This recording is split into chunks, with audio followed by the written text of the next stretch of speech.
आ जा बेटा।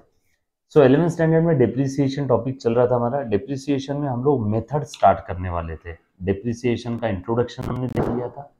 Basically depreciation का मतलब क्या है, डिप्रिसिएशन ये एक्सपेंस है, डिप्रिसिएशन ये इनडायरेक्ट एक्सपेंस है, उसमें भी नॉन कैश है क्योंकि इसके लिए किसी को कैश देने की जरूरत नहीं हर साल के आखिरी में। It is just an adjustment. Sir adjustment हम लोग असेट की वैल्यू को कम कर रहे हैं और इसका दूसरा इफेक्ट P&L के डेबिट में दिख रहा है।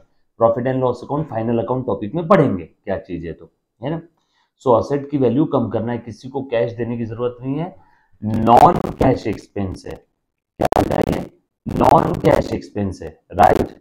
यहां तक समझ में आया सभी को?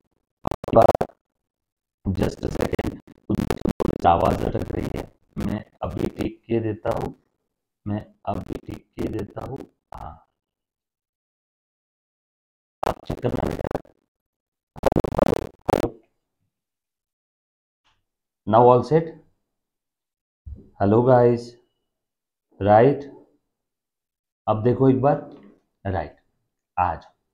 So basically depreciation is the reduction in book value of asset, maybe because of its use, wear and tear, passage of time, innovation and technology। Asset को यूज करने की वजह से या टाइम पास की वजह से असेट की जो वैल्यू कम हो जाती है, तो जितने से असेट की वैल्यू कम होगी उस अमाउंट को प्यार से बोलेंगे डिप्रिसिएशन। या आसान भाषा में depreciation is the process of allocation of cost of depreciable asset over its useful life, right. Depreciable asset कौन कौन सी है, चार कंडीशन अगर कोई असेट पूरी करती है तो ही उस असेट को डिप्रिसिएबल असेट बोलेंगे। बुक वैल्यू कैसे निकालते हैं वो देखा था, and how to calculate the amount of depreciation में बहुत सारी मेथड्स है, लेकिन 11th स्टैंडर्ड में हम लोगों को बस ये दो ही मेथड फॉलो करना है, राइट। अभी चेक करो बेटा एक बार, आवाज आ रहा है क्या? Hello hello hello, am I audible, visible? Hello hello hello hello hello hello hello hello hello, right. आ जाओ। सो इसको भी हाथ में रखता हूँ, ठीक है। ओके, तो आपको आवाज एकदम क्लियर आएगा, है ना। चल आ जाओ यार बच्चों। सो मैं बात कर रहा हूँ अब ये दो मेथड्स की। By the way in method से हम लोग करेंगे क्या, इन मेथड से हम लोग डिप्रिसिएशन का अमाउंट कैलकुलेट करेंगे, और जब तक अमाउंट नहीं पता चलेगा हम लोग अकाउंटिंग कर सकते हैं क्या? नो। सो फॉर अकाउंटिंग हमें अमाउंट निकालना बहुत जरूरी है। फॉर अकाउंटिंग हम लोगों को अमाउंट निकालना बहुत जरूरी है। जब तक अमाउंट पता नहीं चलेगी अकाउंटिंग कर पाओगे क्या? नहीं। इसीलिए पहले हम लोग क्या करेंगे, अमाउंट निकालेंगे। पहले हम लोग क्या करेंगे, अमाउंट निकालेंगे, राइट। क्लियर है बेटा? सब लोग साथ में हैं? पक्की बात, डन। चलो आगे, clear, okay.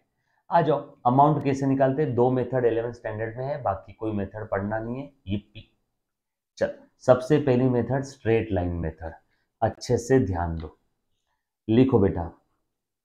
So straight line method, straight line method, इसी के काफी सारे नाम हैं। एक और नाम है फिक्स्ड इंस्टॉलमेंट मेथड, इसी का एक और नाम है इक्वल इंस्टॉलमेंट मेथड, इसी का एक और नाम है, प्लीज ध्यान देना बेटा, straight line, fix instalment, equal instalment. उसके बाद क्या कहते हैं, तो जस्ट सेकेंड, एक सेकेंड एक सेकेंड, ठीक है। चलो, हम लोग क्या देख रहे थे, स्ट्रेट लाइन मेथड के काफी सारे नाम देख रहे थे। Straight line method, fix instalment method, equal instalment method, इसी का एक और नाम है हिस्टोरिकल कॉस्ट मेथड, इसी का एक और नाम है हिस्टोरिकल कॉस्ट मेथड, इसी का एक और नाम है ओरिजिनल कॉस्ट मेथड, श्याम तेरे कितने नाम, यस और नो। हर एक नाम के पीछे कुछ ना कुछ लॉजिक है, हर एक नाम के पीछे कुछ ना कुछ लॉजिक है, प्लीज ध्यान देना बेटा, है ना। आ जाओ, सो ध्यान दे दो, आ जाओ सब लोग। सो अब ये स्ट्रेट लाइन मेथड में अमाउंट कैसे कैलकुलेट करते हैं मैं बताता हूँ। सबसे आसान मेथड यही है, दूध पीता बच्चा भी निकालेगा।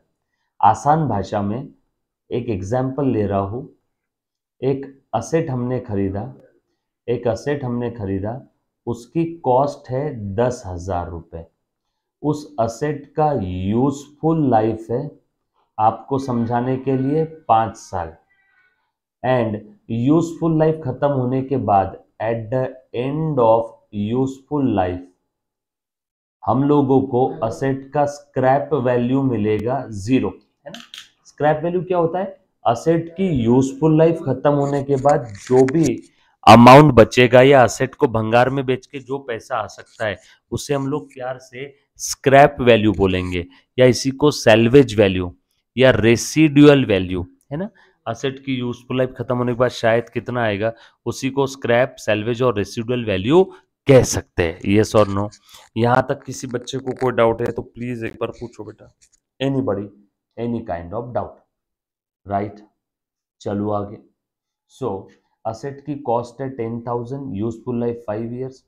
At the end of useful life हमें शायद मिलेगा 0, क्योंकि पूरी यूजफुल लाइफ खत्म हो गई, असेट पूरी यूज कर लिया, भंगार में जाएगी तो 0 में जाएगी, समझ लो कुछ भी नहीं आएगा, आपको समझाने के लिए मन से एग्जाम्पल लिया। तो अब यहाँ पे स्ट्रेट लाइन मेथड के हिसाब से डिप्रिसिएशन कैसे निकलेगा, दूध पीता बच्चा भी बताएगा। 10,000 रुपए आखिरी में मिलेंगे 0, सो मेरे लिए तो पूरी कॉस्ट 10,000 ही हो गई, और ये चल रहे 5 साल।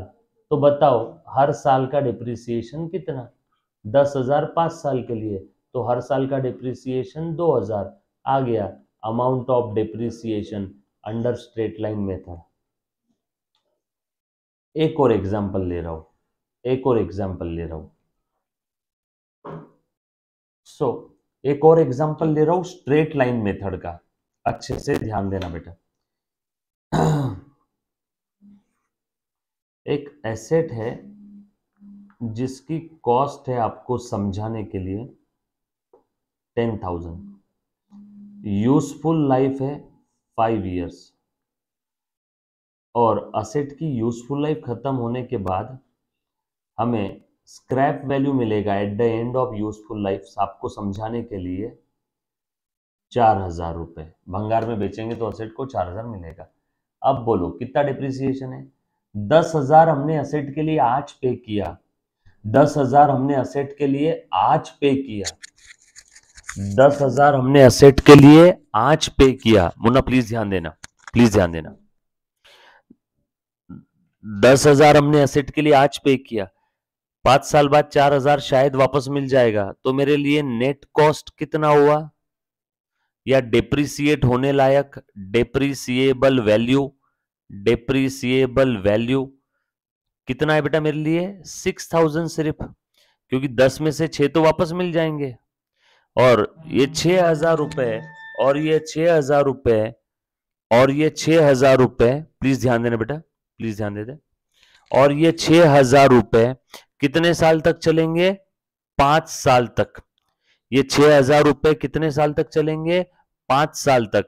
तो बताओ एक साल का कितना, एक साल का कितना, 6,000 रुपए 5 साल, तो एक साल का करीब करीब आपका हो जाएगा 1,200 रुपए।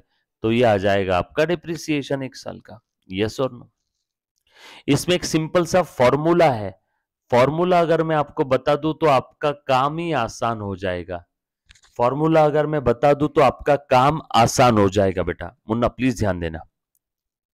आई थिंक काफी सारे बच्चों का आवाज अटक रहा है, तो मैं बस फॉर्मूला बताता हूं, फिर ये लेक्चर को मैं यहीं रोक दूंगा। फॉर्मूला लिख लो बेटा, depreciation is equal to cost minus estimated, estimated scrap value. Estimated scrap value क्या होता है, असेट के यूजफुल लाइफ खत्म होने के बाद एंड में जो मिलता है वो, divided by estimated useful life. अब कोई भी मेथड ले लो, एग्जाम्पल 1 एग्जाम्पल 2 निकाल के देख लो।